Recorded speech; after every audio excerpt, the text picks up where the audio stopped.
Baik Ayah Bunda, karena sudah pukul setengah 8, kita akan mulai acara mengundang tokoh kita pada hari ini. Terima kasih banyak yang sudah bergabung. Kita akan mulai sekarang ya Ayah Bunda. Mohon izinnya. Bismillahirrahmanirrahim. Bagaimana dengan suara saya? Apakah terdengar jelas sebelumnya? Jika dengar dengan jelas, boleh minta tanda jempolnya Ayah Bunda. Jelas, Ustazah, jelas. Oh ya, terima kasih Bunda. Mukanya yang nggak jelas. Bundanya Mas Catra. Kalau mau jelas langsung ke sekolah ketemu saya. Ya, baik, saya mulai saja ya Bunda. Ya. Mohon untuk agar apa yang saya sampaikan bisa terdengar lebih jelas, bisa dimatikan. Yang kami hormati Kepala SD Al-Irsyad Al-Islamiyah lebih hormati Kepala SD Al-Irsyad Al-Islamiyah LMPD. Yang kami hormati Wakil Kepala SD Al-Irsyad Al-Islamiyah 01 Purwokerto untuk level 4 Ustazah Nanik Yuni Setiawati SSI.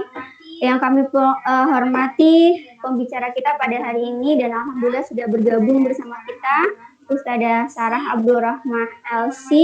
Yang kami hormati pula rekan Ustazah level 4 SD Al-Irsyad Al-Islamiyah 01 Purwokerto. Dan yang tak lupa kami hormati pula dan yang kami cintai Ayah Bunda Wali Murid level 4 SD Al-Irsyad Al-Islamiyah 01 Purwokerto. Assalamualaikum warahmatullahi wabarakatuh. Segala puji bagi Allah Subhanahu wa taala. Segala puji bagi Allah Subhanahu wa taala, Sang Pemilik alam semesta beserta isinya dan yang telah melimpahkan kebanyak rahmat dan nikmat sehingga kita pun bisa bergabung dalam acara kita hari ini. Selanjutnya sholawat dan semoga Allah limpah curahkan kepada Nabi Muhammad dan kita junjungan kita Nabi kepada keluarga, sahabat serta pengikutnya yang istiqomah di jalan-jalan Islam hingga hari akhir nanti. Allahumma amin. Ayah Bunda, bagaimana kabarnya? Semoga selalu sehat dan tetap semangat. Ayah Bunda. Sebelumnya perkenalkan terlebih dahulu dan moderator untuk acara kami ucapkan sekali lagi terima kasih kita hari ini. Kami ucapkan sekali lagi atas bergabungnya Ayah dan Bunda sekalian dan meluangkan waktunya untuk mengikuti kegiatan yang saya sampaikan tadi. Alhamdulillah. Baik Ayah Bunda, mohon maaf karena ada kendala gangguan teknis sinyal. Tadi sempat saya off dulu ya, mohon maaf. Baik, karena tadi sudah kita awali dengan pembukaan, kemudian dengan murojaah yang dipimpin oleh Ustadz Alfian tadi. Selanjutnya kita langsung saja ke acara yang ketiga, yaitu sambutan yang akan disampaikan oleh Wakil Kepala SD Al-Irsyad Al-Islamiyah 01 Purwokerto untuk level 4, yaitu Ustazah Nanik Yuni Setiawati SSI. Kepada Ustazah Nanik. Ya. Bismillahirrahmanirrahim. Assalamualaikum warahmatullahi wabarakatuh. Ya, saya selaku Wakil Kepala Sekolah level 4 mengucapkan ahlan wa sahlan kepada mama-mama tercinta yang telah menyempatkan waktunya untuk bergabung dalam acara parenting ini. Ya, mungkin di sela-sela kesibukan mama-mama semuanya masih menyempatkan untuk hadir di sini. Semoga nanti ilmunya bermanfaat bagi mama-mama semuanya. Ya, pertama perkenalan dulu. Mungkin ada beberapa yang sudah kenal, tapi ada yang beberapa juga yang belum kenal. Perkenalkan, nama saya Ustazah Nanik Yuni Setiawati. Saya di sini diamanai sebagai Wakil Kepala Sekolah level 4. Ya, mohon maaf, mama mungkin selama hampir 1 semester ini saya belum sempat ya untuk bertemu dengan mama-mama. Mungkin kalau tidak pandemi kita mungkin sudah meluangkan waktu untuk bertemu di acara level 4. Ya. Saya selaku wakil kepala sekolah meminta maaf juga karena mungkin belum memberikan pelayanan yang terbaik kepada mama-mama semuanya karena kondisi pandemi ini. Jadi kita belajarnya secara daring. Bagaimana mama-mama siap menghadapi pembelajaran daring? Insya Allah. Alhamdulillah kalau saya melihat kelas-kelas itu mama-mama sudah bekerja sama dengan wali kelas untuk pembelajaran daring ini, dengan dibuktikannya sudah banyak yang mengumpulkan tugas-tugasnya, sudah banyak juga yang sudah mengikuti agenda level 4, misalnya evaluasi. Anak-anak sudah 90% sudah mengerjakan semuanya. Saya ucapkan terima kasih yang sebesar-besarnya kepada mama semuanya. Ya. Tak lupa kita juga memohon kepada mama-mama semuanya untuk selalu berdoa, karena kita di sini selain menjaga kesehatan, tetapi juga kita harus berdoa setiap hari supaya pandemi ini cepat berlalu. Ya. Saya juga mohon maaf kalau agenda di level 4 itu berbeda dengan level 3. Mungkin mama kaget, oh ternyata level 4 itu sudah berlari, ya nggak Mah? Iya, kalau level 4 itu agendanya sudah berlari, sudah tidak bisa bersantai-santai lagi karena yang pertama sudah berbeda dengan kelas 3, yaitu mapelnya sudah berbeda. Ya sudah per mapel. Kalau dulu waktu kelas 3 kita masih tematik, sekarang kelas 4 sudah mapel, jadi mungkin anak-anak kaget, oh ya ternyata banyak sekali mapelnya seperti itu, dan juga yang mengajar ganti-ganti. Ya. Anak-anak perlu beradaptasi, mungkin awal-awal anak-anak kaget, tapi nanti kalau sudah semester 2, insya Allah anak-anak akan terbiasa. Dan juga saya mohon kepada mama-mama kerjasamanya untuk selalu mengajak anak-anak untuk mandiri di rumah dan juga disiplin. Karena kalau anak sudah mandiri di kelas 4-nya, insya Allah mama-mama akan terbantu. Ya, contohnya saat mengerjakan tugas, anak-anak sudah mengerjakan sendiri mandiri. Nanti mama-mama tinggal ngecek, oh iya sudah mengerjakan soalnya tugasnya, ya sudah. Kalau tidak mandiri nanti mama-mama bingung. Ya siap Mah untuk berusaha memandirikan anak? Insya Allah. Luar biasa. Insya Allah. Kebiasaan yang dilatih setiap hari. Jadi kalau tidak dilatih, anak tidak bisa langsung mandiri, tidak. Karena kalau kelas 4 belum mandiri, nanti mamahnya yang repotan. Bu, belum mengerjakan ini. Belum mengerjakan ini. Nanti mamahnya jadi pusing. Tapi kalau anak sudah mandiri, sudah disiplin, insya Allah mama tinggal memotivasi, ya, mendorong dan berikan reward Mah. Jangan lupa anak-anak kita itu diberi reward. Ya. Nanti kita juga akan berikan reward ke anak-anak di akhir-akhir nanti. Ini juga nanti mama-mama juga akan kita beri reward. Mama-mama yang mengikuti parenting ini dengan antusias, dengan semangat, insya Allah akan kami beri reward. Karena yang namanya hasil itu pasti kita mendapatkan reward itu, anak-anak akan senang sekali. Dan juga ini mah selain memandirikan anak, oh iya kita juga melatih anak untuk infak kurban Mah. Jadi setiap awal bulan itu hasil infak kurban anak-anak silahkan ditransfer ke rekening Bang. Kalau tidak tahu nanti silahkan bertanya kepada wali kelas, atau misalnya mamah belum bisa transfer, silahkan dititipkan ke wali kelas, boleh. Itu kenapa? Itu salah satu wasilah supaya kita terhindar dari musibah dan sebagainya. Mungkin itu saja mama sambutan dari saya. Mohon maaf kalau ada kata-kata yang tidak berkenan. Kalau ada apa-apa silahkan jabri ke saya boleh, ke wali kelas boleh. Kita akan menerima dengan senang hati. Masukan ataupun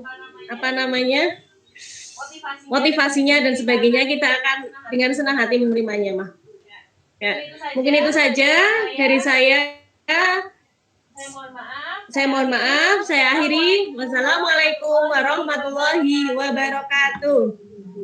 Waalaikumsalam warahmatullahi wabarakatuh.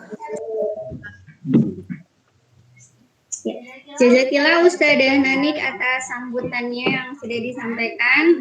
Semoga sebagai awalan ya, Ayah Bunda, untuk tadi sudah dibilang, ayo kita bikin anak-anak kita lebih mandiri dan sebagainya, menjadi awalan buat kita sebagai saya selaku wali guru, juga sebagai mama, sebagai wali murid untuk lebih semangat lagi dalam mendidik putra putri kita semua.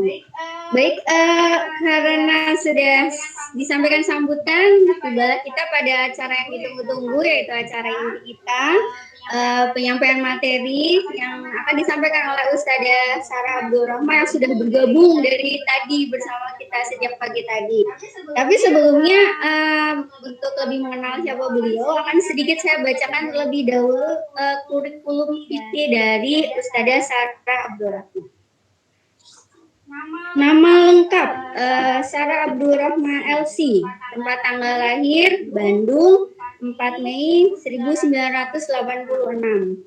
Alamat AABS atau Al Irsyad Al Islamiyah Boarding School. Status sudah berkeluarga dan sudah memiliki 2 orang putra. Pekerjaan beliau adalah pendidik, beliau guru PAI SMA AABS dan sekaligus sering menjadi pendamping hafiz-hafiz santri AABS ketika belajar di Mesir. Moto hidup beliau adalah mendidik bukan mendadak. Saya ulangi lagi ya Ayah Bunda, mendidik bukan mendadak. Menggelitik sekali ya motonya. Saya pas baca juga wow begitu ya. Dan dari background beliau, latar belakang beliau di dunia pendidikan dan aktivitasnya beliau di dalam pendidikan tentunya semakin membuat kita penasaran dan tidak sabar lagi untuk menimba ilmunya. Oleh karena itu Ayah Bunda jangan kemana-mana, tetap di sini, jangan beranjak. Seperti yang disampaikan Ustadzah Nanik juga, insya Allah akan ada door prize bagi Ayah Bunda yang beruntung. Dan satu lagi, jika nanti saat penyampaian materi dari beliau Ustadzah Sarah, Ayah Bunda tiba-tiba muncul ada pertanyaan di benak Ayah dan Bunda, silakan saja boleh mulai langsung dituliskan pertanyaan-pertanyaan tersebut di kolom chat atau di kolom komentar, dan nanti insya Allah akan kami bacakan di sesi tanya jawab atau diskusi. Baik, langsung saja Ustadzah Sarah sudah siap Ustadzah? Ya, sudah. Ya, baik. Kalau begitu waktu selama 30 sampai 40 menit ke depan saya serahkan kepada Ustadzah Sarah. Kepada Ustadzah Sarah disilakan. Baik. Bismillahirrahmanirrahim. Assalamualaikum warahmatullahi wabarakatuh. Waalaikumsalam warahmatullahi wabarakatuh. Innalhamdalillah nahmaduhu wa nasta'inuhu wa nastaghfiruh wa na'udzu billahi min shururi anfusina wa min sayyiati a'malina. May yahdihillahu fala mudilla lahu wa may yudlil fala hadiya lahu. Asyhadu an la ilaha illallah wa asyhadu anna Muhammadan abduhu wa rasuluh. Ya, baik Bapak Ibu semua yang saya hormati, juga seluruh staf pendidik dari SD 1 ya, dari SD 1 Al Irsyad Al Islamiyah Purwokerto. Alhamdulillah di hari Sabtu ini kita semua bisa dikumpulkan oleh Allah di dalam sebuah majelis. Meskipun majelisnya tidak bisa ketemu fisik langsung ya, karena bagaimanapun pendidikan yang paling ideal adalah pendidikan di mana seseorang itu berkumpul dalam satu majelis langsung gitu. Jadi kalau sekarang Bapak Ibu semua merasakan ada sebuah perubahan di diri putra-putri Bapak Ibu semua selama pembelajaran daring, dan yang pastinya rata-rata itu akan merasakan efek negatif, itu sangat wajar sekali karena sekolah di sini sebagai pendidik kedua setelah pendidik di rumah, setelah pendidikan di rumah tidak bisa langsung bertemu dengan putra-putri Bapak Ibu semua. Jadi Kita awali dengan sebuah ilustrasi ringan Bapak Ibu semua. Jadi tadi sudah diperkenalkan kurang lebih saya juga sama seperti Bapak Ibu semua mendidik anak dan menjadi ibu kandung dan ibu kedua bagi putra-putri saya yang ada di boarding. Jadi saya punya anak kandung 2 dan anak sambung atau anak yang dititipkan kurang lebih ada 263, rata-rata semua sudah di fase-fase SMA.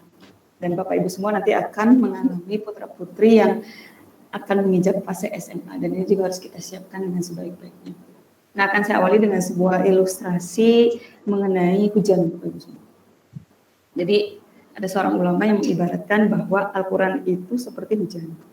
Jadi Al-Quran yang Allah turunkan, ajaran Islam, karena pasti ajaran Islam itu terdapat di dalam Al-Quran dan hadis, itu seperti air hujan. Ketika air hujan membasahi bumi, itu ada 2 tipe tumbuhan. Ada satu tumbuhan yang ketika hujan itu turun dia langsung tumbuh dengan sendirinya. Ada juga tipe tumbuhan yang ketika air hujan itu turun dia nggak langsung tumbuh, tapi dia diperlukan perawatan yang lebih intens. Ya nanti harus diberi pupuk lagi, kemudian harus dirawat lagi oleh pemilik tanaman tersebut.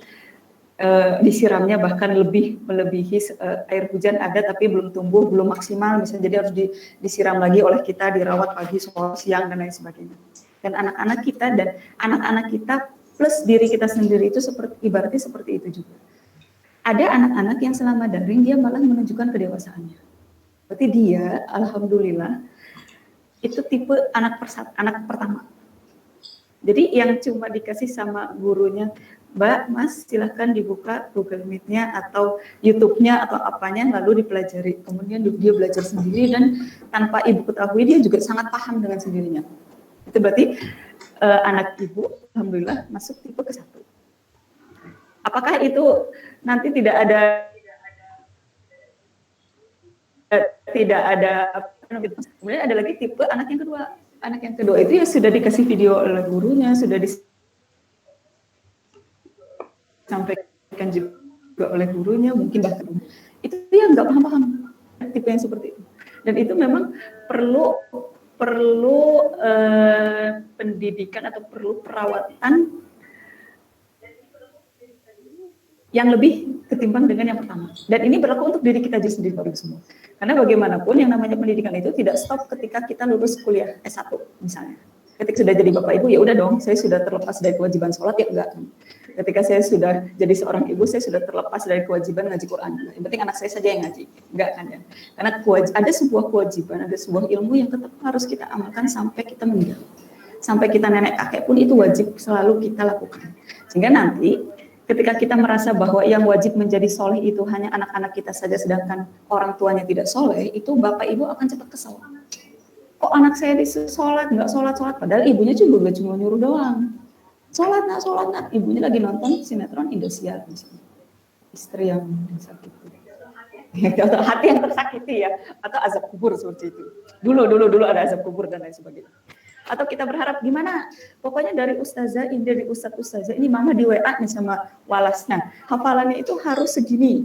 Udah apa belum gimana sih nggak hafal-hafal. Nah, sekarang kita ambil tes bersama. Sekarang ibu sama walasnya dikasih challenge untuk menghafal Al-Quran dalam waktu yang sama. Apakah Bapak Ibu juga sama kuatnya seperti putra-putri? Belum tentu juga. Jadi jangan sampai ada sebuah mispersepsi bahwa orang itu wajib soleh hanya berlaku dari TK, SD, SMP, SMA, kuliah. Setelah itu ya semua kewajiban itu yang penting mereka. Saya, ya gimana saya.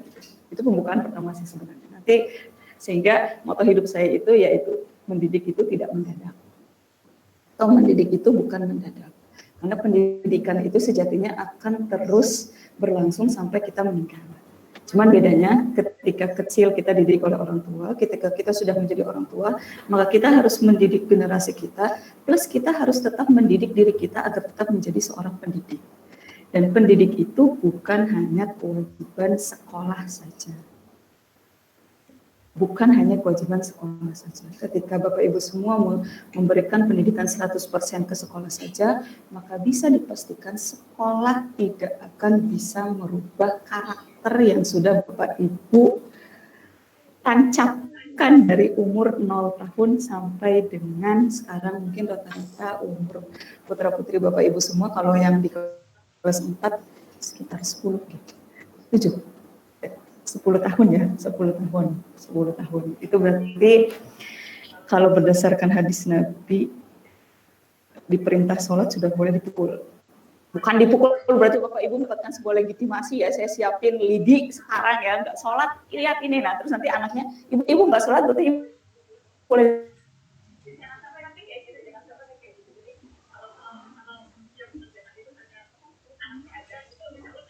dipukul juga nih aja, itu insya Allah check up di rumah. Orang tuanya kesal, anaknya juga sebenarnya kesel. Ini sih orang tua nyuruh doang tapi nggak ngapa-ngapain sih. Sebenarnya yang harus masuk surga itu saya apa? Saya sendiri apa sama ibu sama bapaknya juga. Nah, itu tuh biasanya nanti jadi pertanyaan oleh anak di dalam diri anak dan mungkin tidak akan ditanyakan langsung pada bapak ibu semua, tapi akan berefek saat anak masuk usia SMA, SMP SMA ketika mereka sudah menemukan lingkungan lain yang lebih memperhatikan mereka, itu biasanya mereka kepribadiannya akan terwarnai oleh lingkungan teman-teman. Dan di situ mulai masa-masa riskan. Dan Bapak Ibu semua bisa jadi akan mulai kehilangan putra-putri Bapak Ibu semua. Kasarnya sih seperti itu. Jadi saya akan kondisi pandemi corona. Bapak Ibu semua. Corona tidak ada yang menginginkan. Kalau ditanya para guru apakah senang mengajar daring, ya enggak. Apakah efektif mengajar putra-putri dengan daring? Pasti enggak. Kepada orang tua juga sama. Apakah berharap kondisi seperti ini? Ya enggak juga. Cuma kan Allah menciptakan akal bagi kita semua. Dan Allah menguji kita dengan kondisi ini. Dan bukan berarti kita harus dikondisikan kondisi. Sekarang kondisi corona nih kayak gini. Apakah kita harus ngikut aja? Ya udah ngikut lah, karena lagi corona itu kita ngikut sesuai dengan apa yang Allah inginkan. Karena corona semuanya kayak gini, semuanya nggak masalah, jadi males-malesan, toh tidak optimal juga lagi daring, lagi gini kondisi, memang ini semua ujian dari Allah. Ini semua ujian dari Allah, tapi sabar itu bukan berarti diam. Jadi Allah tidak menciptakan manusia untuk dikondisikan kondisi, tapi Allah menciptakan manusia untuk mengkondisikan kondisi. Sekarang kondisi seperti ini, bagaimana kita tetap berusaha membuat sebuah aura atau sebuah apa sih istilahnya, sebuah lingkungan yang positif untuk anak-anak kita belajar, apalagi putra-putri Bapak Ibu semua masih di level 4. Itu masih masa-masa penanaman konsep sebenarnya Bapak Ibu semua. Jadi jangan sampai usia dari 0 tahun sampai SD kelas 6 itu disia-siakan sama orang tua. Karena kalau sudah SMP, SMA, seperti yang tadi saya sampaikan, anak sudah punya pola sendiri. Apalagi kalau anak sudah masuk fase SMA, itu Bapak Ibu mendikte anak, itu yang ada anak merasa, apa ini Bapak Ibu ngomel aja, cerewet banget sih, kayak nggak ngerti saya kayak gitu. Itu. Dan itu buah dari pendidikan 0 sampai usia SD ya, SD kelas 6.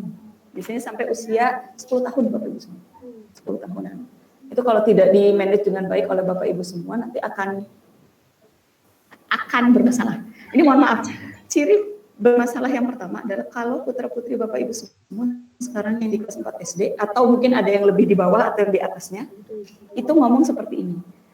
Anak saya itu lebih dengar kata guru saya. Tapi kalau ibunya yang ngomong itu nggak didengar. Kalau putra-putri Bapak Ibu semua sudah mengucapkan seperti itu, atau mungkin Bapak Ibu ngomong enggak kok kata guru saya kayak gini, gimana sih Mama? Jadi anak itu lebih percaya dengan perkataan guru, berarti ada screening awal bahwa Bapak Ibu semua mandan gagal sedikit dalam menanamkan konsep awal. Karena konsep awal itu tidak akan didapatkan anak di sekolah, tapi di keluarga. Dan ini kalau salah dalam mengkonsep awal, imbasnya itu ketika remaja Bapak Ibu semua. Ketika remaja, Bapak Ibu semua akan merasa putra-putri Bapak Ibu semua itu jauh dari Bapak Ibu semua. Dan bisa jadi anak akan menganggap Bapak Ibu semua itu cuma seperti 3 mesin. Yang pertama seperti kompor atau rice cooker. Jadi yang dibutuhkan ketika makan aja. Ketika lapar dia akan manggil ibunya. Kemudian yang kedua seperti mesin cuci. Jadi ketika bajunya kotor dia manggil bapak ibu semua. Tapi ketika enggak di luar itu dia enggak butuh bapak ibu. Yang terakhir lebih parah, kayak mesin ATM. Jadi dia merasa dekat dengan bapak ibu semua kalau butuh duit.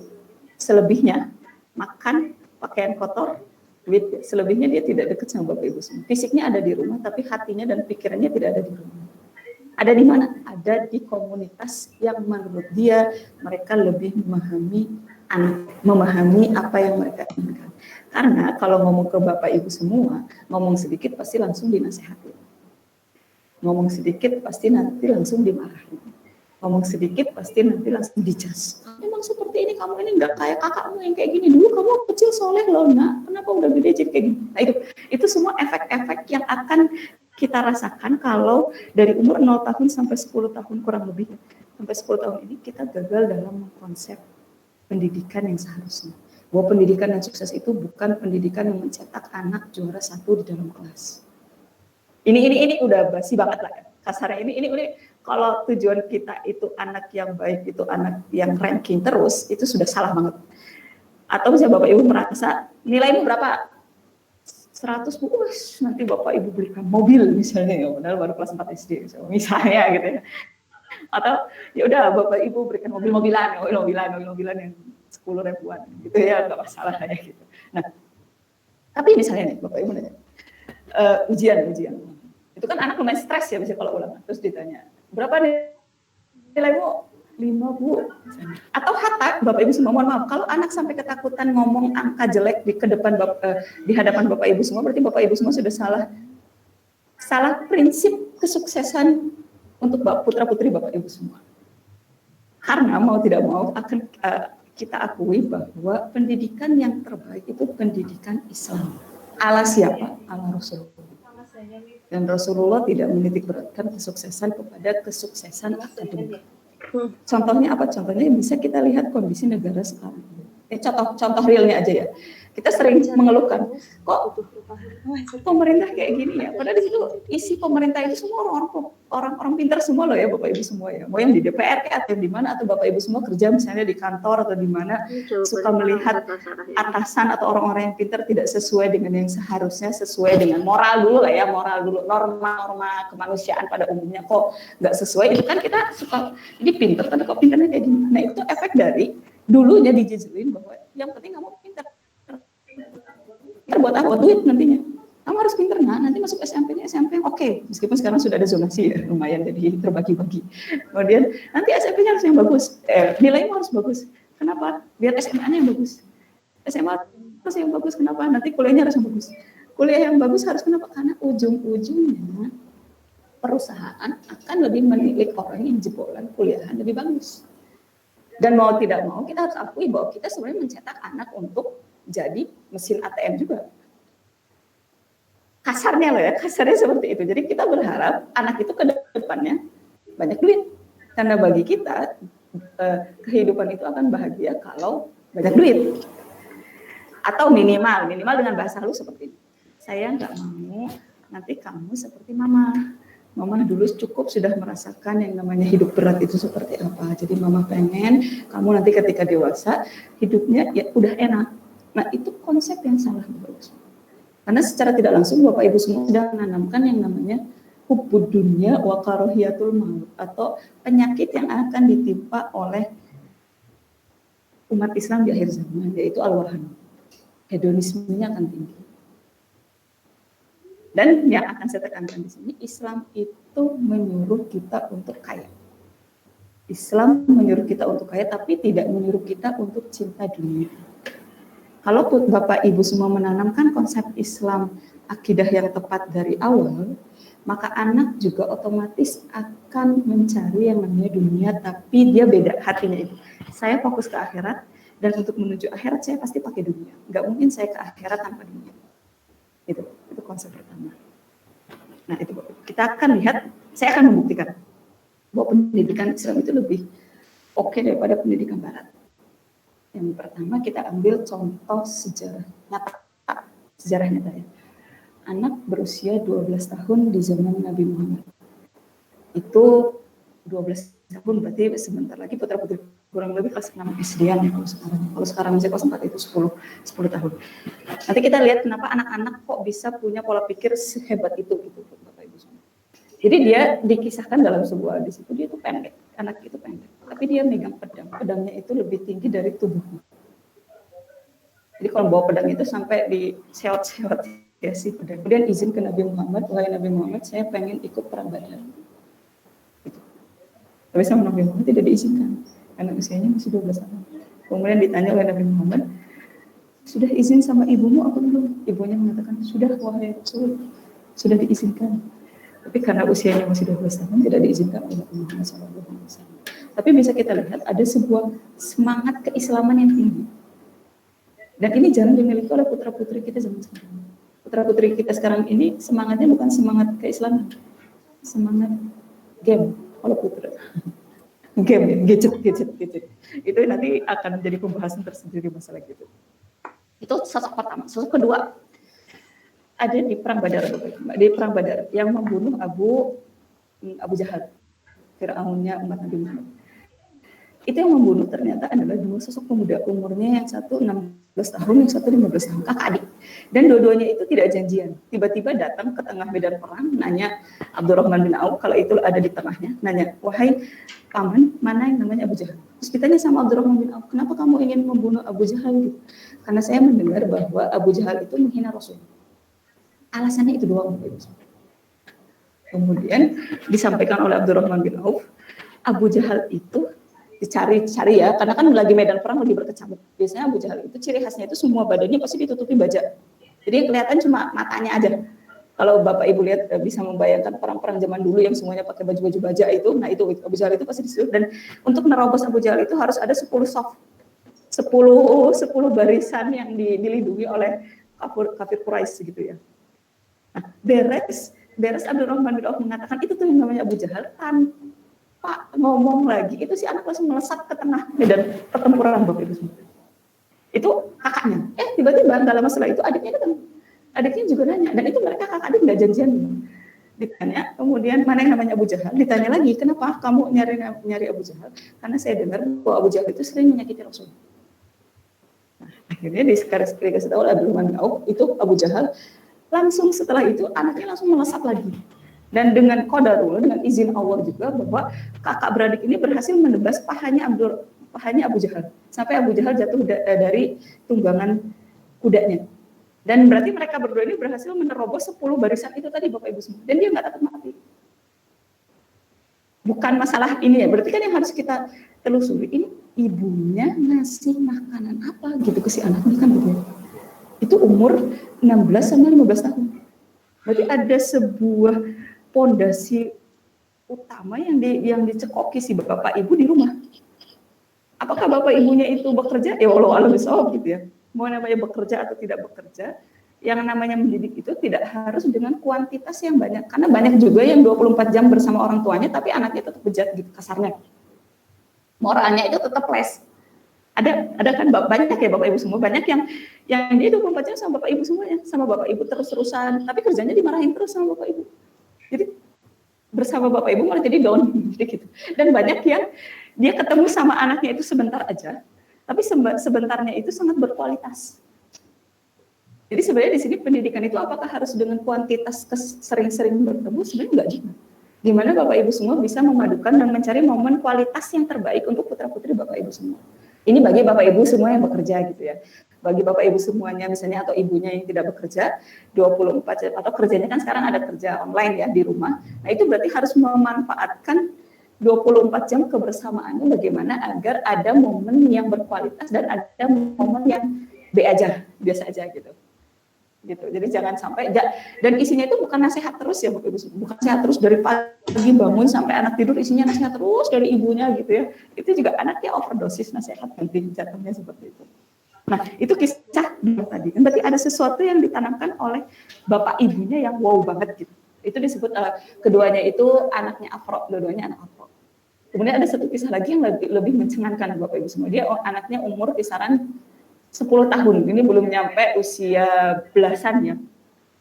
Meskipun kisahnya sih masih dipertanyakan oleh para ulama, kesahihan kisah ini. Jadi kisahnya memang tidak terjadi di zaman Nabi, tapi di zamannya Khalifah Abbasiyah kalau nggak salah seperti itu, Khalifah Al-Ma'mun kalau nggak salah, yaitu yang menimpa seorang ulama bernama Hatim Al-Asom.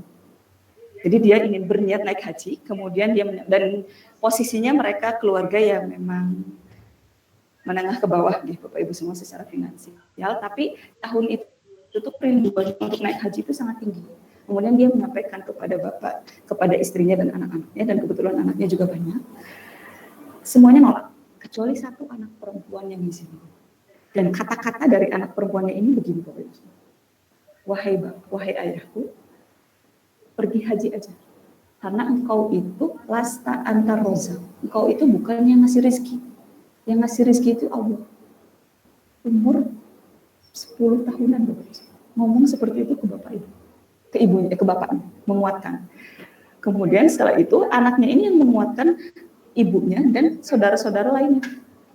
Ya udah biarkan, izinkan bapak untuk pergi. Bapak pergi untuk Allah gitu ya, untuk sesuatu yang cintanya kita memang harus lebih besarkan kepada Sang Maha Pencipta. Ya diizinkan, ngapain dihalang-halangi. Terus yang lain kan pada ngomong, dan nanti gimana makannya seperti apa, ininya seperti apa, dan lain sebagainya berhubungan dengan duniawi lah ya.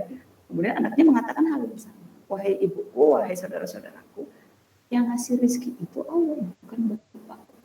Bapak ada di sini pun, kalau Allah tidak ngasih rezeki, tidak akan ada rezeki seperti itu. Sehingga akhirnya diizinkanlah semua, diizinkan, dan ulama ini Hatim Al-Asom ini pergi haji, dan dengan izin Allah memang diuji hari-hari pertama itu tidak ada makanan sama sekali, dan semuanya menyalahkan si anak yang tadi. Belagu lah ya bahasanya itu, belagu amat sih itu kayak gitu ya kalau orang Betawi. Ngapain izinin bapak sekarang kita kayak gini sengsara gak bisa makan dan lain-lain. Dan karena anak ini sangat yakin bahwa Allah Sang Maha Pemberi rezeki, anak ini yakin bahwa ketika orang berdoa, ketika kita berdoa, Allah itu tidak mungkin tahan dan tega melihat seseorang yang berlinang air mata sangat memohon kepadanya tidak diijabah. Dibuatlah Khalifah Al-Ma'mun ini di kisah tersebut itu tersesat di hutan dan dalam kondisi haus banget. Dan di situ cuma ada rumahnya ulama ini. Dan dengan izin Allah mereka mengetuk pintu, minta air, dikasih air, airnya itu seger banget Bapak Ibu semua. Jadi di dalam sebuah perjalanan tersesat seperti itu, kemudian ketemu rumahnya Hatim Al-Asom ini. Dan dengan diberikannya air yang segar tadi, itu dikasih emas, yang emasnya itu berlipat-lipat. Nah ketika dikasih emas berlipat-lipat, itu semua kan pada senang ya, kecuali perempuannya, kecuali si anak perempuan ini, dia nangis. Kemudian ditanya sama ibunya dan saudara-saudara, kenapa sekarang sudah ada emas kok nangis? Terus dia menjawab seperti itu. Dulu kita menyaksikan Allah, tapi sekarang ternyata Allah membuktikan bahwa Allah sangat Maha Pemberi rezeki. Kenapa waktu itu kita lupa pada Allah? Itu keluar dari anak berusia 10 tahun. Dan itu real terjadi gitu. Bukan sebuah kisah-kisah yang tadi beberapa yang saya sampaikan. Itu semua ada gitu. Dan itu bukan mustahil kita menciptakan anak-anak kita seperti itu. Apalagi putra-putri Bapak Ibu semua sekarang umurnya masih 10 tahun. Jadi semakin lama Bapak Ibu mengidentifikasi kesalahan anak dalam pola pikirnya itu seperti apa, itu akan semakin susah Bapak Ibu semua nanti merobohkan sifat-sifat yang seharusnya tidak dimiliki anak tersebut. Misalnya Bapak Ibu semua baru misalnya membaca ini, ternyata anak saya ini terlalu cinta dunia, ternyata anak saya ini cuma fokus ke akademik oriented, ternyata anak saya ini jauh dari Allah Subhanahu wa taala, misalnya di usia SMA. Berarti Bapak Ibu semua harus merobohkan kebiasaan anak, berarti usianya 15 tahun, berarti Bapak Ibu semua harus berusaha merobohkan 14 tahun dong, fondasi yang sudah dibangun oleh Bapak Ibu semua. Tapi kalau sekarang Bapak Ibu semua dalam umur 10 tahun sudah bisa mengidentifikasi kualitas putra-putri Bapak Ibu semua dari segi akidahnya, Bapak Ibu semua harus merobohkan 10 tahun aja. Lebih dikit. Tapi kalau Bapak Ibu semua sudah lebih bisa mengidentifikasi sejak umur 3 tahun misalnya, berarti Bapak Ibu semua lebih gampang lagi. Karena Bapak Ibu semua belum menancapkan sebuah fondasi yang salah itu 3 tahun. Apalagi kalau misalnya yang baru lahir. Itu kan masih fitrah banget ya Bapak Ibu semua, masih dekat banget dengan Allah dan Rasulnya. Itu kalau Bapak Ibu cekoki, meskipun anak Bapak Ibu semua tidak paham, tapi itu semua doktrinnya itu tersimpan dan itu akan terbuka saat nanti anak sesuai dengan umurnya. Gitu, Bapak Ibu. Itu, nah ini kisah yang nyata tadi yang itu bukan sebuah kisah-kisah fiktif, itu ada terjadi. Sehingga tidak salah ketika kita baca sejarah Nabi Muhammad, sahabat, khalifah, itu banyak tokoh-tokoh muslim yang kecerdasannya saya yakin kalau zaman dulu itu ada tes IQ, pasti lebih cerdas daripada Albert Einstein. Ya kan sekarang kalau kita nanya siapa sih manusia tercerdas di muka bumi, pasti Einstein dong. Dengan bangganya kita mengatakan Einstein. Kita tidak pernah mengatakan Umar itu bangga. Padahal Abu Qaryah Umar, ada sebuah kitab khususnya membahas kecerdasan Umar bin Khattab, itu ada di sana. Dan kita juga lebih paham kepribadiannya Einstein daripada kepribadiannya Umar bin Khattab. Atau kita ketika menjelaskan superhero, kita lebih paham sejarah Superman, Spiderman, Batman ketimbang sejarah superhero dua anak tadi misalnya ya, yang dengan kekuatan segitunya tidak takut menghadapi musuh. Itu kisah nyata. Adapun Batman, Superman itu semua kisah-kisah hayalan yang memang putra-putri Bapak Ibu semua, meskipun tidak dicekoki oleh Bapak Ibu semua, tapi putra-putri Bapak Ibu semua sekarang bisa mengakses yang namanya media sosial atau internet dengan bebas. Jadi bedanya ini Bapak Ibu semua. Kalau menurut saya pribadi, saya juga punya 2 putra. Ujian anak-anak kita di zaman ini itu lebih berat ketimbang ujian kita di zaman dulu. Menurut saya pribadi. Anak-anak kita ini, kita semua lahir di zaman ketika kita tidak ada internet, kita tetap bisa hidup. Kita dulu semua pernah mengalami, kita janjian sama teman, cuma janjian pakai telepon rumah gitu ya, atau kita sengaja ke wartel gitu kan, atau telepon, nanti kita janjian jam 5 ya di sini, dan kita sudah cukup percaya teman kita akan datang. Dan janjiannya jadi gitu. Tapi sekarang itu kan kayak kita sangat ini banget, kalau WA hilang atau HP hilang itu kayaknya kita separuh jiwaku pergi gitu ya, kayak semua itu tidak bisa kita lakukan. Nah anak-anak kita ini hidup di zaman yang sekarang semuanya serba internet. Dan apalagi sekarang daring pembelajarannya internet. Apakah ini salah? Ya akan datang suatu zaman dengan ujiannya seperti ini. Dan tapi prinsipnya itu tadi Bapak Ibu semua, jangan dikondisikan kondisi. Kita yang harus mengkondisikan kondisi. Oke lah anak-anak kita harus hidup dengan internet. Berarti tugas kita sebagai orang tua, bagaimana menancapkan akidah yang sangat kuat sama anak, mulai dari 0 tahun sampai 10 tahun. Itu yang paling penting banget. Allah itu ada. Allah tidak melihatmu. Kita tidak melihat Allah, tapi Allah melihatmu. Apakah anak mudeng? Anak akan mudeng.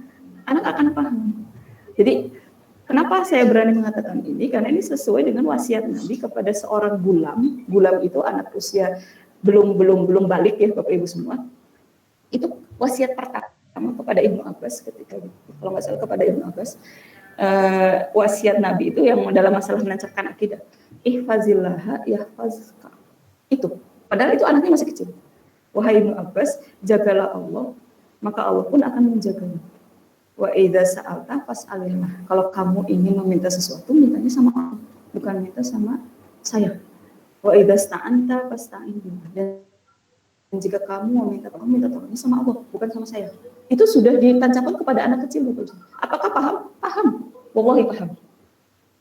Jadi salahnya kita itu kita akan menganggap kayaknya konsep Allah, konsep Muhammad, konsep para nabi, konsep Islam itu kalau ditancapkan ke anak terlalu dini itu kayaknya anak nggak mudeng, kayaknya itu perlu pemikiran yang berat banget. Itu karena kita tidak sanggup meringankan pemikiran itu gitu sebenarnya. Itu wasiat dari Rasul itu memang untuk anak kecil sudah seperti itu. Contoh. Bapak Ibu mau pergi ke rumah, mau pergi ke kerjaan, dan dengan izin Allah mungkin kondisinya putra putri Bapak Ibu semua itu harus dengan babysitter atau dengan rewang. Nah, Bapak Ibu semua kasih pesannya seperti ini. Bapak Ibu kerja dulu, Mbak atau Mas hati-hati di rumah. Kalau ada apa-apa pertama mintanya sama Allah ya, gitu. Meskipun nanti dia akan paham ketika minta sama Allah, berarti akan ada perantaranya kan. Pasti dia akan melakukan Bapak Ibu semua kan. Cuman yang ditancapkan pertama kali itu ke Allahnya dulu. Jadi di situ dia akan mulai tertancap, oh Tuhan saya itu Allah, Tuhan saya itu Allah, Tuhan saya itu Allah. Kalau itu tidak ditancapkan dari kecil, nanti Bapak Ibu semua putra putri ketika menginjak remaja, itu anak-anak akan terbiasa seperti robot. Jadi anak Bapak Ibu semua itu akan soleh kalau ada Bapak Ibu semua. anak bapak ibu semua akan soleh kalau disuruh gurunya. Kalau nggak ada gurunya, kalau dia lagi hangout bareng teman-temannya, lagi kumpul sama teman-temannya, dia nggak merasa saya harus melakukan hal tersebut. Kenapa? Karena saya tidak merasa Allah itu ada dekat saya. Karena saya nggak merasa Allah itu selalu memperhatikan saya. Karena saya nggak merasa bahwa kita itu memang harus minta tolongnya sama Allah. Karena kita sudah terbiasa didoktrin dengan aturan. Dan memang kita tidak mengenalkan Allah dan Rasulnya kepada anak-anak kita sejak kecil. Begitu. Itu tadi, dan nanti ada sebuah, ini juga bisa jadi screening lagi buat kita semua selaku pendidik. Ada satu pemahaman, kalau dulu sih ya Bapak Ibu di zaman saya itu, bahwa anak kalau masuk usia puber itu berarti biasanya usia SMP, itu paling labil banget SMP Bapak Ibu semua. Itu kita selalu mengatakan bahwa usia SMP, SMA atau teenagers ya, usia belasan itu adalah usia anak mencari jati diri. Dan itu sebuah hal yang salah banget. Itu sebuah doktrin yang memang sengaja dibuat oleh musuh-musuh Islam yang ingin membuat pemuda kita, pemuda muslim itu di akhir zaman menjadi sosok-sosok yang banyak secara jumlah, tapi tidak ditakuti sama sekali. Kenapa? Karena tam kosong. Karena kosong aja isinya. Banyak sih banyak, tapi mentalnya itu mental kerupuk semua. Dengan cara alasan tadi untuk mencari jati diri. Kan jati diri kita emang udah muslim. Jadi mau cari jati diri apa lagi gitu. Itu yang pertama ya. Kalau iya mah nggak apa-apa lah, saya mohon maaf. Misalnya ada anak yang coba-cobaan. Ada anak-anak, karena saya banyak berini sama anak remaja ya Bapak Ibu semua. Itu ketika saya amati masalah anak-anak remaja, khususnya misalnya kalau saya di ABS. Itu akhirnya ABS atau nanti di SMP-nya juga saya pernah dulu ngajar di SMP reguler. Itu corong utama, penyebab utama anak gagal di fase-fase remaja itu semuanya bermuara dari didikan orang tua di umur 0 sampai 10 tahun. Dan ketika anak umur 11, 12, 13 atau 14 itu ketika SMP ya, itu anak itu kan sudah punya teman. Dan di situ juga orang tua gagal untuk dekat dengan anak. Sehingga akhirnya ketika umur SMA, anak sudah jauh dari orang tua. Dan orang tua merasa mau merubah itu sudah susah. Tapi bukan berarti nggak bisa. Bisa, cuman harus sabar. Kenapa harus sabar? Karena Bapak Ibu, kita sudah membiasakan anak itu selama 14 tahun. Kita berharap berubah dalam 1 bulan, nggak mungkin. Secara logika nggak masuk akal. Meskipun secara ilmu Allah sangat mungkin.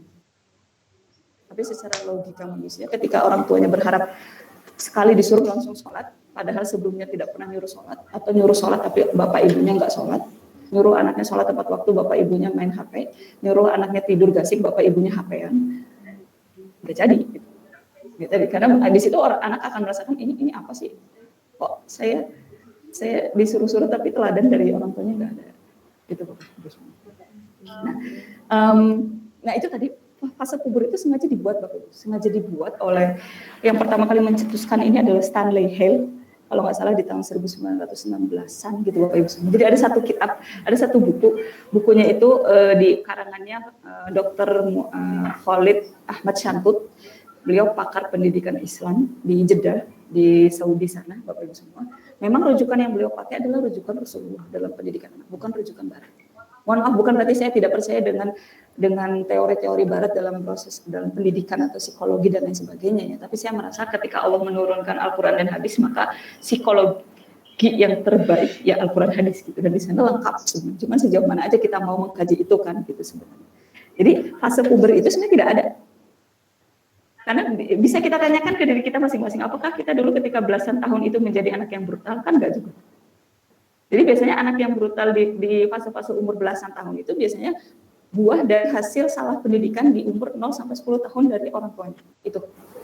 Jadi kalau anak kita di umur belasan tahun tambah, menurut Bapak Ibu semua, tambah jauh dari kita, akhlaknya juga tambah jelek, silahkan introspeksi diri dulu pertama kali. Jangan langsung menyalahkan anaknya, jangan langsung menyalahkan temannya, jangan langsung menyalahkan sekolahnya.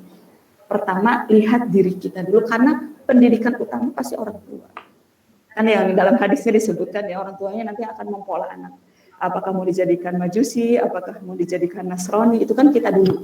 Karena anak di awal-awal kan sama kita, belum sama sekolah atau belum sama teman.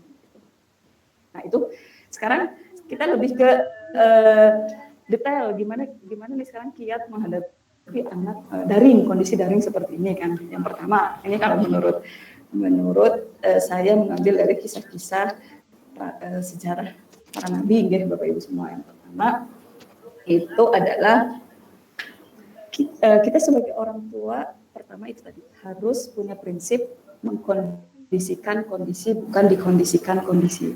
Dan prinsip mengkondisikan kondisi itu dengan tidak menyalahkan apapun dulu. Mari kita buat sebuah visi bersama. Ini kondisi lagi daring seperti ini nih. Sekolah ada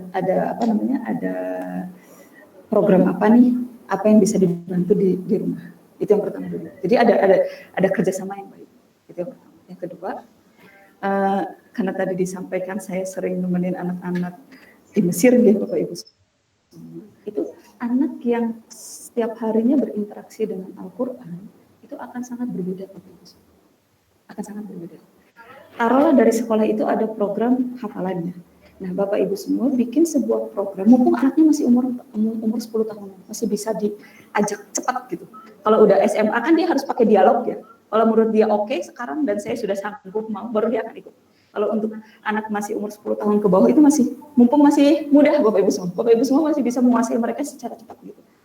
Jadi dari sekolah ada hafalan. Nah, Bapak Ibu semua bikin sebuah program anak-anak setiap habis sholat 5 waktu itu wajib membaca Al-Quran setengah halaman aja. Setengah halaman itu tidak lama Bapak Ibu semua. Plus ortunya ikut. Kalau Bapak Ibu semuanya ada di sana. Kalau Bapak Ibu semuanya tidak ada di sana, sisi sedang bekerja, maka titipkan kepada babysitternya atau rewangnya. Gitu. Jadi Bapak Ibu semua mohon maaf yang sekarang memakai bantuan jasa rewang atau babysitter itu kan gini ya, kalau ibu yang mendidik itu pasti senyumnya tulus, maksudnya karena mereka buah darah daging kita. Tapi ketika kita menitipkan pendidikan ke selain kita, maka Bapak Ibu semua harus memastikan orang yang kita titipi itu punya minimal tahu visi misi kita gitu. Jadi minimal tahu visi misi kita. Misalnya, anak ketika mengakses laptop atau HP, dipastikan di ruang tamu atau di ruang makan. Jangan ngasih akses anak melakukan itu di kamar sendirian, meskipun masih kelas 4 SD. Jangan Bapak Ibu semua. Jadi biar dan ditancapkan, dan tolong ditekan dari sekarang bahwa Allah Maha melihat apapun yang kamu kerjakan. Dan bukan yang kamu kerjakan dulu, Allah juga melihat yang ibu kerjakan. Allah juga melihat yang Bapak kerjakan. Karena kita semua target akhirnya adalah surga, ayo sama-sama merasa bahwa Allah itu ngomong terus aja seperti itu, Bapak Ibu semua. Dan bukan berarti nanti setiap ketemu Allah Maha melihat, enggak, bukan berarti 24 jam Bapak Ibu semua itu ngomong itu terus, enggak gitu ya. Itu bisa sekali-kali menjelang tidur, atau sesekali misalnya Bapak Ibu yang ini untuk yang bekerja ya, misalnya menjelang tidur biasanya paling efektif Bapak Ibu semua. Dulu anak saya kan ABK ya, anak saya ABK berkebutuhan khusus, jadi autis tidak, normal juga belum gitu ya. Sekarang juga dalam fase mudah-mudahan bisa normal seperti yang lainnya, meskipun secara umur sih belum gitu. Itu masukan dari psikolog waktu itu seperti itu. Jadi ketika, dan ternyata ini memang di ini kan juga dalam Islam. Metode terbaik untuk anak-anak itu melalui kisah. Bapak Ibu semua yang minim kisah keislamannya mulai sekarang di buku kisah-kisah Islam. Gitu Bang. Meskipun misalnya Ustazah, tapi kan saya nggak tahu ya ini kisahnya ini ada hadisnya apa enggak, ada rujukannya atau enggak. Selama kisah itu bagus dan hanya dijadikan untuk menjadi penyemangat dalam memperbaiki akhlak, nggak masalah.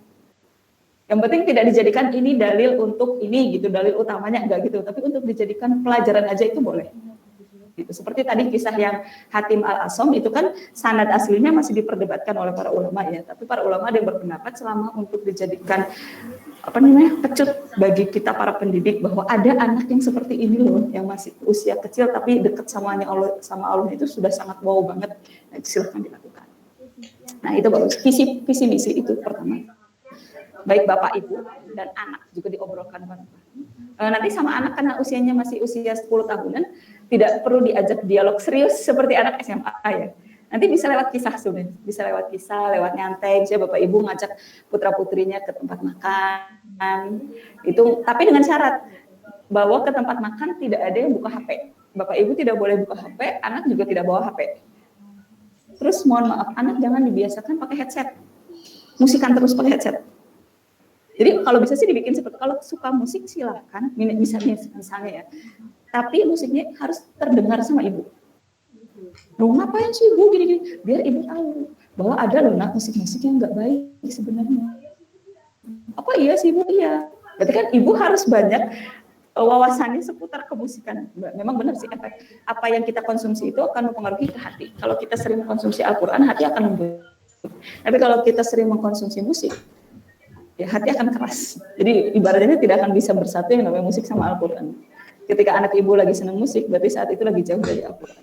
Tapi ketika anak ibu lagi senang Al-Quran, tersebut aja deh, senang musik lagi nggak suka gitu. Itu kalau ditanamkan terus itu bakal musik mungkin nanti akhirnya hanya musik-musik yang mengingatkan pada Allah, misalnya seperti itu. Itu ya visi misi yang harus dipastikan. Juga kerewang juga harus disampaikan. Itu wajib banget. Jangan sampai bapak ibu ngasih kerewang, terserah anak saya mau diapain, terus bapak ibu kerja dan bapak ibu nggak tahu apa yang terjadi. Karena internet kejam.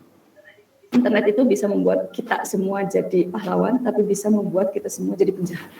Karena semua ilmu ini tidak ada yang nyortir gitu ya, mau ilmu hitam atau ilmu putih misalnya ya, seperti itu ada semua di gadget, di laptop, dan anak kita nggak mungkin tidak pakai itu, karena pembelajaran sekarang mau nggak mau daring gitu ya Bapak Ibu semua. Itu yang pertama. Kemudian yang kedua, Bapak Ibu semua tolong dirubah standar kesuksesannya. Jika Bapak Ibu semua membuat standar kesuksesan bagi anak itu akhirat, maka otomatis anak akan memperhatikan dunia. Karena Islam itu tidak menyuruh kita tidak memperhatikan dunia. Islam tidak menyuruh kita harus jadi orang miskin. Enggak, Bapak Ibu. Islam itu menyuruh kita berjuang sesuai dengan kemampuan. Ada yang nanti harus berjuang dengan harta. Ada yang nanti harus berjuang lewat ilmunya ketika memang tidak dikasih harta lebih oleh Allah. Ada yang nanti berjuang lewat kreativitasnya. Meskipun misalnya rapotnya jelek, nilai akademiknya itu 5 terus misalnya ya, meskipun KKM-nya 8 misalnya. Tapi secara kemampuan misalnya 5, 4, 3, 2, 1, tapi anaknya itu pintar gambar. Ya itu, kekuatan itu yang Bapak Ibu kuatkan. Lewat gambar, berjuang demi Islam. Kan banyak ya sekarang yang seperti itu. Nah itu, jadi rubah mindset-nya bahwa tujuan akhir kita itu nanti masuk surga bareng nih anak-anakku gitu. Nah sekarang nanti kita tinggal ini, nanti misalnya kita sampaikan. Nah surga itu nikmatnya seperti apa? Sudah mau habis waktunya ya? Mengingatkan waktunya tinggal 2 menit lagi ya, Bus. Oke. Ya sebentar lagi ya. Itu saya gini Bapak Ibu semua, silahkan nanti setelah ini Bapak Ibu semua baca tentang surga. Nikmatnya seperti apa? Mumpung anaknya masih kecil kan ya, masih bisa diiming-imingi dengan namanya kenikmatan. Bapak Ibu semua sampaikan nikmat surga ini seperti ini loh nak. Dan surga itu ada 8 pintu. Pintunya apa aja Bapak Ibu nanti cari aja ya. Ada pintu sholat, yang tidak ada ikhtilaf ulama, pintu sholat, pintu puasa, pintu sedekah, pintu jihad. Nanti yang 4-nya lagi beda-beda. Ada yang mengatakan pintu ilmu, pintu zikir, pintu menahan untuk tidak marah, pintu zikir. Nah itu kita kayak bikin rapat kecil-kecilan loh gitu Bapak Ibu semua. Nih, kamu misalnya mau masuk surga ini lewat pintu apa nih? Mah, kayaknya aku senang banget kalau puasa. Yaudah, kamu usahakan masuk pintu Royan, pintu puasa. Berarti Bapak Ibu semua akan mengkondisikan untuk menjadi ahli saum. Berarti harus tahu dong saum sunnah itu apa aja, saum wajib itu apa aja, dan harus dikondisikan. Atau kita sepakat nih, kayaknya kita sekeluarga akan masuk lewat pintu puasa. Berarti kita kondisikan macam-macam saum sunnah. Saya Senin Kamis. Kita nanti Senin Kamis bareng dulu yuk, kayak gitu. Atau ada yang, Bu, saya pokoknya pintunya pintu sholat. Berarti kalau sholatnya menjadi spesial banget harus beda dari yang lain dong. Azan, nak, kita kan pengen masuk lewat pintu sholat nih. Azan nih, coba matikan dulu HP-nya. Ibu juga nih matiin dulu TV-nya. Bapak juga nih kerjaannya Bapak stop dulu, kayak gitu. Jadi kita kondisikan segala halnya gitu, Bapak Ibu semua. Mumpung masih 10 tahun. Jadi Bapak Ibu semua masih bisa merobohkan yang salahnya itu masih nggak terlalu lama banget gitu. Itu yang ada 8 pintu, silahkan dibuat kesepakatan. Tapi dibikin asik cara ngobrolnya dengan anak lewat kisah-kisah. Jangan serius kayak Bapak Ibu semua lagi rapat. Jadi Bapak Ibu semua itu seolah-olah mendudukkan anak itu posisinya seumuran dengan Bapak Ibu semua. Ya nanti nggak jadi sama anak-anaknya itu ya. Kemudian terakhir teladan. teladan. Jadi kalau Bapak Ibu semua berhasil melakukan itu semua, misalnya Bapak Ibu semua kan tadi diminta dari sekolah itu kemandirian ya. Kemandirian ini salah satunya dengan cara Bapak Ibu semua silahkan membuatkan sebuah tugas ringan yang wajib dilakukan oleh anak, meskipun ada lewat. Misalnya piring kalau habis makan wajib dicuci sendiri. Gak usah nyuci yang lain, gak apa-apa. Yang penting piring, sendok, gelas kalau habis dilakukan dicuci sendiri. Itu kamar. Kata sakan bantal aja, pokoknya itu tugasnya kamu, bukan tugasnya Rewang. Mulai diberikan tugas-tugas seperti itu, Bapak Ibu. Jangan terlalu meskipun alhamdulillah fasilitas anak-anak kita semua ini sangat wow, yang patut kita syukuri. Nah, cara kita mensyukurnya adalah dengan tetap memberikan tanggung jawab kepada anak-anak. Insya Allah mandirinya akan tumbuh. Dan masalah belajar meskipun tadi kan ada perubahan signifikan ya di kelas 4, kelas 3-nya mungkin pelajarannya belum terlalu susah, tapi yang kelas 4 sudah mulai susah. Nah, itu Bapak Ibu semua harus menumbuhkan ke anak. Ini ada sebuah kisah, cari kisah-kisah yang mana orang itu akan masuk surga dengan menuntut ilmu. Jadi Bapak Ibu semua itu harus bikin sebuah aura bahwa belajar itu menyenangkan. Bahwa dengan belajar itu nanti kamu jadi orang pintar. Pintarnya seperti Rasul. Kan kayak gitu. Atau pintarnya seperti Salman Al-Farisi, panglima perang yang bikin parit. Jadi Bapak Ibu semua sangkut pautkan semua itu dengan kisah-kisah nyata loh, jangan kisah-kisah hero yang fiktif semua. Bahwa Islam itu punya kok. Kalau kita buka sejarah, jadi hidup manusia itu kan hanya pengulangan sejarah-sejarah aja. Jadi Allah itu sudah ngasih contoh-contoh nih, lihat kalau bingung cara mendidik anak, lihat cara Nabi Yakub mendidik Nabi Yusuf. Lihat cara Nabi Ibrahim mendidik Nabi Ismail. Lihat cara Nabi Nuh mendidik anaknya. Tapi gini ya Bapak Ibu semua, Allah sudah ngasih contoh bahwa di sana ada pendidikan yang berhasil dan ada pendidikan yang tidak berhasil. Nabi Nuh meskipun sudah mendidik sesuai yang diinginkan, tapi anaknya tetap kafir. Tapi bukan berarti akhirnya, berarti ujung-ujungnya gimana Allah? Ya enggak juga. Tetap di sana Nabi Nuh berusaha agar anaknya tidak kafir. Meskipun endingnya dia tetap tidak mau beriman sama Allah. Tapi di sana ada usaha yang mati-matian yang dilakukan oleh Nabi Nuh. Tapi di sana juga Allah memberikan potret lain bahwa ada Nabi Yakub. Nabi Yakub dicintai oleh anak-anaknya semua sampai menimbulkan kesementara Nabi Yusuf dengan 11 anak lainnya gitu kan, seperti itu. Nah, bukan Nabi Yakubnya yang tidak adil, tapi memang di sana itu pasti akan ada konflik keluarga. Jadi konflik keluarga ini tidak hanya dirasakan oleh kita aja gitu Bapak Ibu semua. Para nabi juga ada konflik keluarganya dan itu memang sengaja dibuat oleh Allah agar jadi ibroh, agar jadi pelajaran. Kalau kamu menghadapi kesulitan apapun dalam pendidikan anak, jangan lari ke barat, lari ke saya. Ke saya lewat apa? Saya sudah meninggalkan Al-Quran dan hadis. Jadi kaji dong kayak gitu. Dikaji, jadi orang tua itu makanya sebenarnya aman dan berat. Kenapa berat? Karena mendidik itu tidak mendadak. Hatta ya Bapak Ibu semua, sebenarnya mendidik anak itu dimulai dari sejak kita memilih calon yang akan menjadi partner kita. Itu sudah mulai pendidikan anak di situ. Dalam kandungan pendidikan anak sudah dimulai. Begitu lahir pendidikan anak sudah dimulai. Dan kalau kita mendidik anak sesuai dengan apa yang diinginkan Allah dan Rasulnya, maka tidak menutup kemungkinan akan lahir generasi-generasi yang cerdasnya pasti melebihi Einstein. Cerdasnya menyamai para sahabat. Gitu. Jadi ya, kalau kita merasa, tapi saya bingung nih harus kisah-kisahnya seperti itu, beli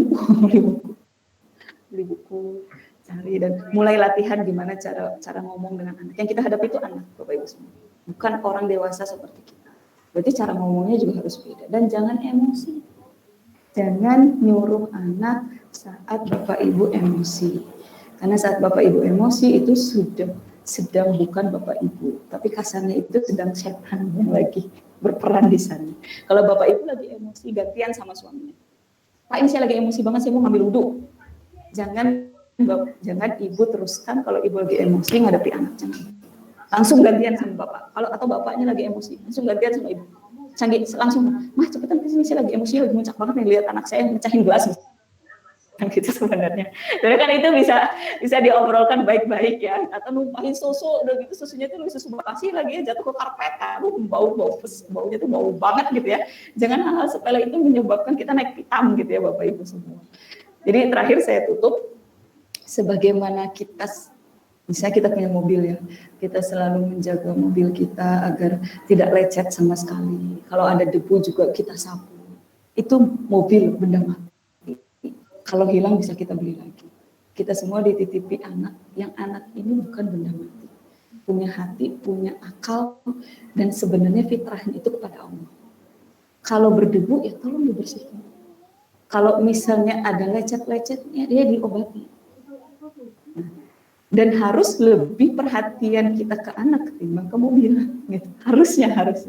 Dan jangan sampai ketika anak kita merusak hal-hal yang berbau fisik atau benda mati, kita langsung marah. Karena itu akan melukai psikis anak. Bukan berarti anak dimanja juga. Bukan berarti anak dimanja. Kadang kita harus tegas, kadang kita harus childish, kadang kita harus seperti anak. Sebagaimana Rasulullah main-main sama anak. Mungkin kita lari-lari sama anak. Karena lari-lari sama anak ini gak lama Bapak Ibu semua. SMP itu anak udah malu kalau kita peluk di depan umum. Kayak anak saya ya, mau diajak ke SMP.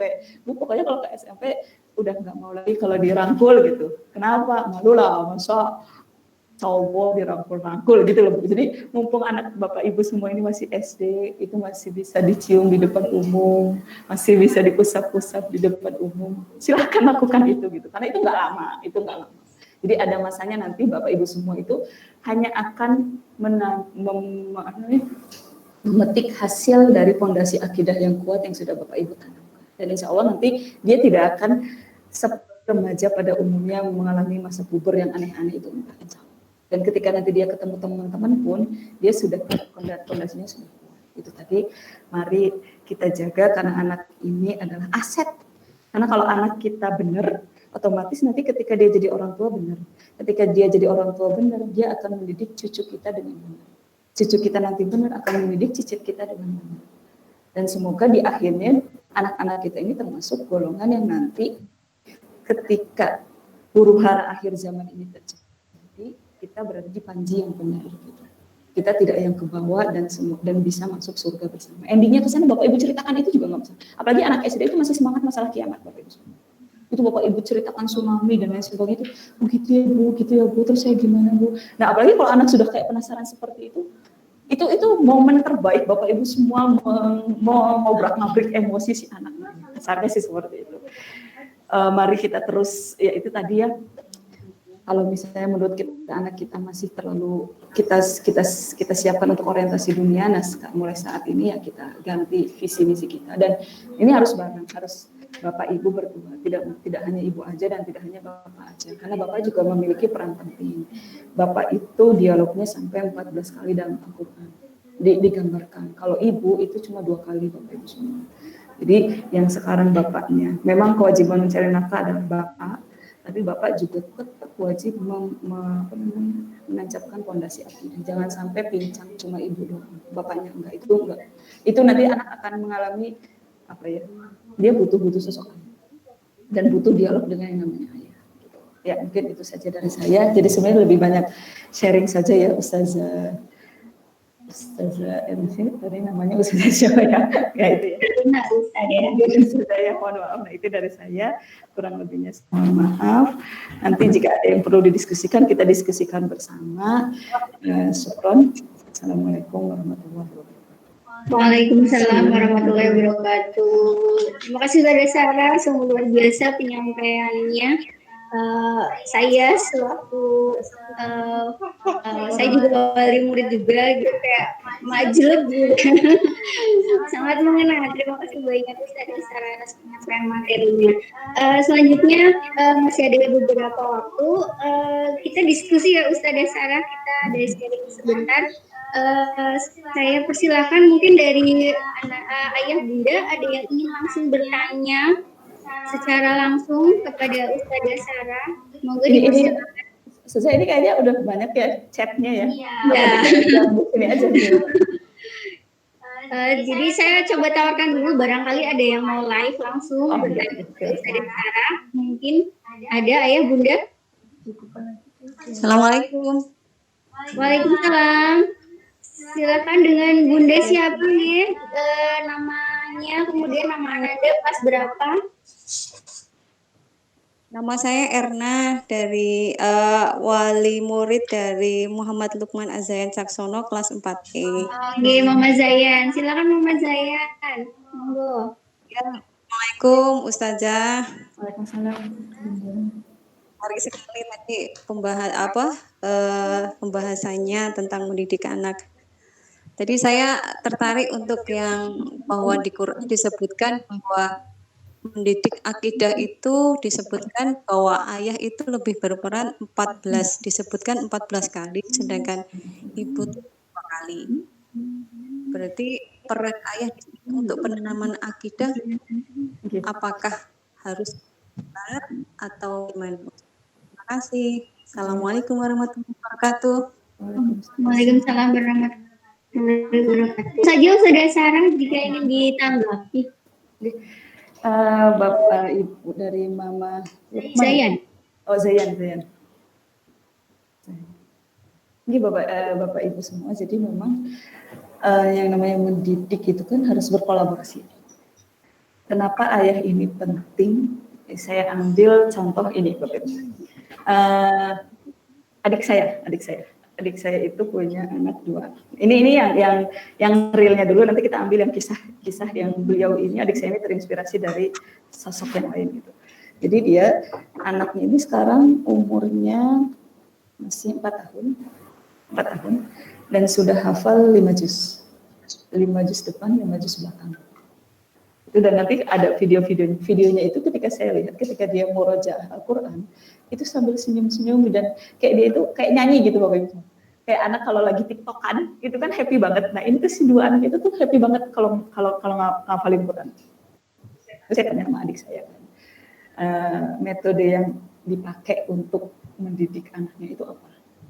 Sebenarnya kalau saya sih yang pertama saya siapin ibunya. Jadi gitu. Jadi ada 2 cara Bapak Ibu. Untuk Bapak ya. Kalau ini visi misi ini hanya muncul dari ibu, itu akan pincang. Harus dari dua-duanya. Nah, nanti bisa 2 cara.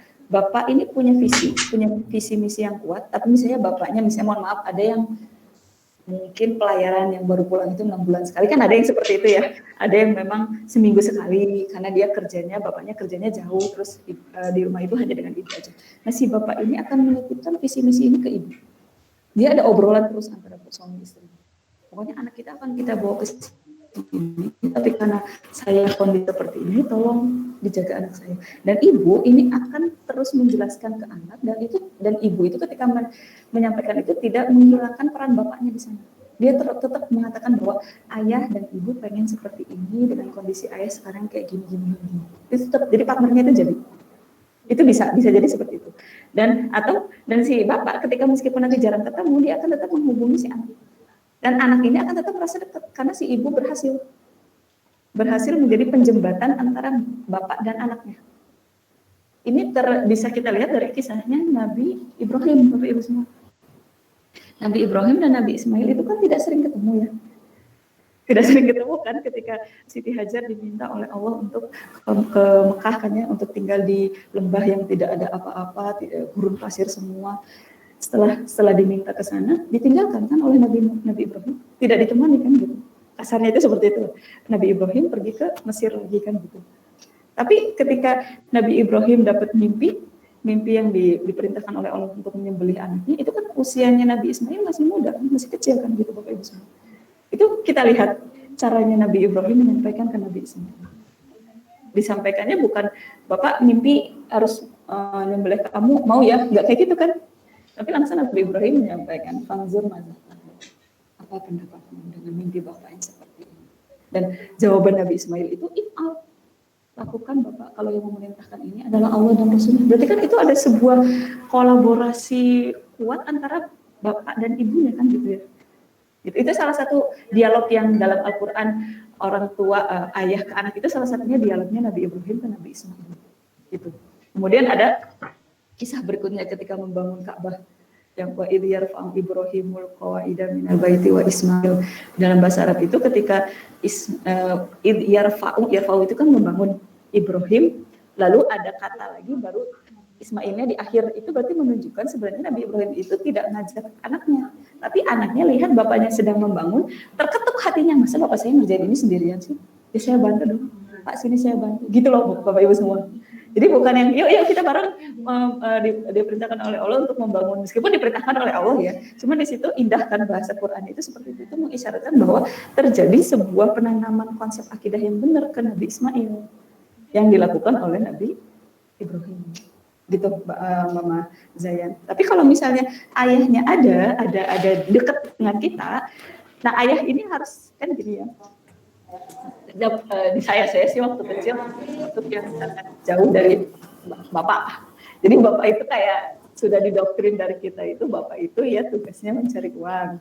Kalau pulang ke rumah ya capek, jadi tidak boleh diganggu. Nah itu kalau misalnya ini masih terjadi di keluarga bapak ibu semua, silahkan komunikasikan dulu bersama. Bahwa tugas mendidik anak itu bukan saya aja, bukan ibu aja. Bapak juga penting. Bapak meskipun saya pulang kerja bisa menyampaikan seperti ini dulu. Nanti tetap harus ada waktu dengan anak dan nggak perlu lama. Yang penting efektif itu tadi. Tidak perlu harus berarti saya harus misalnya pulang kerja langsung sama anak enggak juga. Bisa pulang kerja bapak ibu sampaikan dulu. Nah bapak lagi capek dulu sebentar nanti ngobrolnya ya. Misalnya anaknya itu langsung bapak tadi tugas dari sekolah itu ini kok aku tambah bingung ya tambah gak mudeng sekolahnya masih tugasnya kebanyakan misalnya kayak gitu ya. Jangan gimana sih? Jangan gitu, bapaknya juga jangan gitu dulu. Kalau memang lagi lelah sampaikan. Ini bapak baru pulang. Atau adek coba pijitin dulu bahu bapak. Nah, gitu. Jadi ada harus. Dan kita itu kalau Ustaz Bahtiar yang videonya Ustaz Bahtiar Nasir itu sangat menyampaikan bahwa zaman ini tuh sekarang anak itu kelaparan sosok bapak. Sebenarnya sosok bapak itu sangat penting karena itu dialog dalam Al-Quran itu anak itu lebih banyak sebenarnya sama bapak. Karena sama ibu itu biasanya sudah dari kecil gitu loh bapak ibu semua. Jadi ibu itu biasanya tidak disuruh pun pasti mau berdialog karena anak itu kan lahir dari rahim kita ya. Kita sudah punya ikatan tersendiri. Itu juga yang menyebabkan kenapa ketika anak meskipun bangun tengah malam untuk minta nyusu kita sambut bangun ya dari kita, bagian dari kita lahir dari rahim kita. Kalau ayah kan ibarat kasarnya itu inilah ya satuannya gitu ya. Dan ini perlu gitu untuk mendekatkan dengan si anak. Dan bisa nanti bapak ibu cek ya. Yang bermasalah itu rata-rata tidak dekat dengan ayahnya. Hampir tidak dekat dengan ayahnya. Dan sekarang kondisinya ketika sudah remaja, orang tua juga merasa kesulitan lagi gimana cara masuk ke anak karena si anak sudah punya dunia sendiri. Dan itu nanti perlu lama lagi itu nanti pembinaannya. Meskipun insya Allah ketika kita niat untuk merubah, Allah juga pasti akan bantu untuk merubah itu. Gitu. Jadi sangat perlu Bapak Ibu semua. Dari 14 itu salah satunya yang tergambarkan dari kisahnya Nabi Ibrahim dan Nabi Ismail, kemudian Nabi Yakub ke Nabi Yusuf. Itu di situ tuh disebutkan ya abati. Dalam surah Yusuf itu ya abati ini ro'a itu ahada asyara kaukabar. Di situ Nabi Yusuf menggunakan ya abati. Ya abati dalam bahasa Arab itu tidak sama seperti ya abi. Artinya sih bapak, tapi kalau diartikan sekarang zaman kerennya itu kayak my lovely dad kayak gitu. Daddy kayak gitu loh. Yang bapakku yang sangat aku cintai. Nah, itu artinya ya abati. Kata-kata itu akan keluar ketika anak merasa memang saya cinta banget sama bapak saya. Gitu. Jadi kan kadang anak itu punya ya suka melabeli apa ke orang tuanya. Jadi kalau dalam Al-Quran itu makanya disebut ya abati. Jadi ketika Nabi Yusuf ingin curhat ketika mimpi yang 11 ada asyara kaukaba wa syamsa wal qamar itu kan langsung curhat ke bapak. Hai ayahku ya, dan pakai ya abati, enggak pakai ya abi. Ini terus pakai ini dikuatkan lagi sama Nabi Yusuf. Nah, itu menunjukkan kedekatan. Dan memang Nabi Yakub kan sangat sayang sama Nabi Yusuf kan ketika Nabi Yusuf akhirnya di Mesir karena dijual itu disebabkan oleh saudara-saudaranya sampai buta kan, dikisahkan sampai buta saking rindunya kepada Nabi Yusuf. Dan kita bisa jadi sekarang itu orang tua itu nggak rindu sama anak. Dan mohon maaf Bapak Ibu semua, ini mohon maaf jangan sampai terjadi anak itu cuma rindu sama HP bukan sama orang tua. Jadi anak yang pengen cepet-cepet pulang, ternyata rindunya itu bukan pengen pelukan kita, tapi pengen cepet-cepet HP. Misalnya kita makan di luar tuh ya, makan di luar nggak boleh bawa HP terus. Cepetan mau pulang. Ternyata balik ke rumah apa yang sibuk pegang HP-nya. Berarti ada yang salah. Intinya ada yang salah di cara mendidik kita, gitu Bapak Ibu semua. Ya. Nah, itu aja yang bisa saya sampaikan untuk mamanya Zayan. Jadi silahkan kita bikin komitmen bersama dan tidak terlambat. masih bisa kita perbaiki. Oke, monggo jika ada lagi. Iya. Ustazah. Benar saya sudah memuaskan tadi jawabannya dari Sarah. Ya, syukron. Terima kasih, alhamdulillah.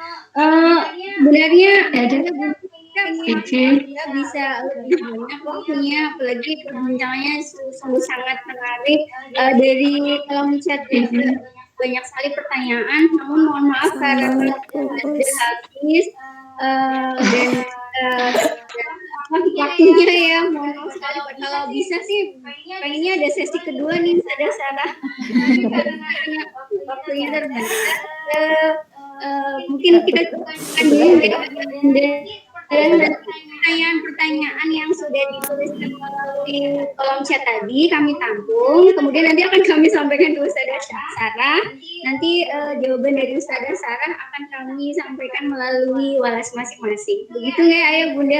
Ustazah Sarah siap ya menerima Ustazah, ini mohon maaf sebentar. Ini ada yang pertanyaan mengenai K-pop. Ini saya kasih tips sedikit aja ini barangkali dialami oleh putri Bapak Ibu semua. Silakan aja. Bapak Ibu silahkan buka di Google kehidupan K-pop itu seperti apa. Bapak Ibu harus tahu dulu. Kalau Bapak Ibu belum tahu K-pop itu seperti apa, nanti susah ngejelasin ke anak. Jadi bobroknya K-pop itu seperti apa, Bapak Ibu harus tahu dulu. Karena ini juga game-game mabar itu Bapak Ibu juga harus tahu jenis-jenis game dulu. Intinya ketika Bapak Ibu merasa ada kesulitan apa di anak, Bapak Ibu harus menguasai itunya. Misalnya Bapak Ibu nggak suka anak, Bapak Ibu TikTokan, Bapak Ibu harus kuasai dulu TikTok itu apa. Bukan nanti Bapak Ibu ikutan TikTokan, atau bukan berarti Bapak Ibu ikut jadi penggemar K-pop. Tapi Bapak Ibu harus tahu, kalau Bapak Ibu sudah tahu, nanti Bapak Ibu tahu celah di mana saya bisa ngasih masukan ke anak. Gitu aja sih untuk K-pop ya atau game. Itu sekarang lagi semuanya ya kena demam K-pop. Iya, bahkan anak-anak SD sekarang pun udah mulai, kadang malah pernah saya lihat ada yang bikin grup itu padahal anak-anak kelas dasar, kelas bawah, isinya mereka bahas K-pop. Memang ini sangat riskan banget itu K-popnya. Ya, baiklah karena sudah sampai di penghujung acara. Alhamdulillah acara kita berjalan dengan lancar hari ini, biarpun di awal tadi ada kendala, mohon maaf sekali lagi kami sampaikan kepada Ibunda. Sebelum kami tutup, sedikit yang dapat saya sampaikan dari penyampaian Ustazah Sarah tadi, sari sedikit yang bisa saya tangkap tadi. Yang pertama adalah bahwa usia Ananda dari 0 sampai 10 tahun itu adalah masa yang sangat penting. Jangan sampai disia-siakan, penanaman akidah kita harus jangan sampai gagal, penanaman konsepnya juga jangan sampai gagal, karena itu nanti akan efeknya di masa yang akan datang. Kemudian tadi juga saya dengar bahwa ayah dan bunda yang mungkin dibantu oleh asisten rumah tangga di rumah, tetap tinggalkan tugas untuk menanamkan kemandirian dan tanggung jawab kepada anak Anda, karena sebenarnya pengendali yang utama adalah orang tua. Kemudian yang terakhir tadi yang saya tangkap juga adalah cari momen terbaik, the best moment, the best quality one antara orang tua dengan anak. Ayah dan bundanya harus saling bersinergi untuk bisa berinteraksi dengan anak, berkomunikasi, menanamkan hal-hal yang baik kepada anak. Ya, mungkin itu ya Ustazah Sarah kurang lebih yang bisa saya tangkap tadi. Sekali lagi saya ucapkan terima kasih jazakillah untuk Ustazah Sarah atas ilmunya yang di-sharingkan hari ini. Terima kasih juga ayah bunda yang telah setia mengikuti kegiatan kita dari awal hingga akhir. Sebelum ditutup, sedikit informasi lagi ayah bunda. Dari Walas, sedikit informasi, insya Allah pekan depan akan ada pembagian LPS face to face melalui video call. Nanti ayah dan bunda akan dijadwalkan oleh Walas masing-masing untuk jadwalnya. Jika nanti ada yang terkendala, bisa mungkin ada tidak bisa menyinkronkan dengan jadwal yang dibuat oleh Walas, nanti bisa konfirmasi langsung kepada Walas masing-masing. Itu sedikit informasinya. Jadi pekan depan untuk kelas 4 akan ada pembagian LPS face to face melalui video call oleh Walas masing-masing. Baiklah, Terima kasih banyak sekali lagi atas perhatian semuanya. Semoga apa yang kegiatan kita hari ini bisa bermanfaat bagi semuanya. Sekali lagi terima kasih Ustazah Sarah dan Ayah Bunda semuanya. Mari kita akhiri kegiatan kita dengan baca hamdalah dan doa kafaratul majelis bersama-sama.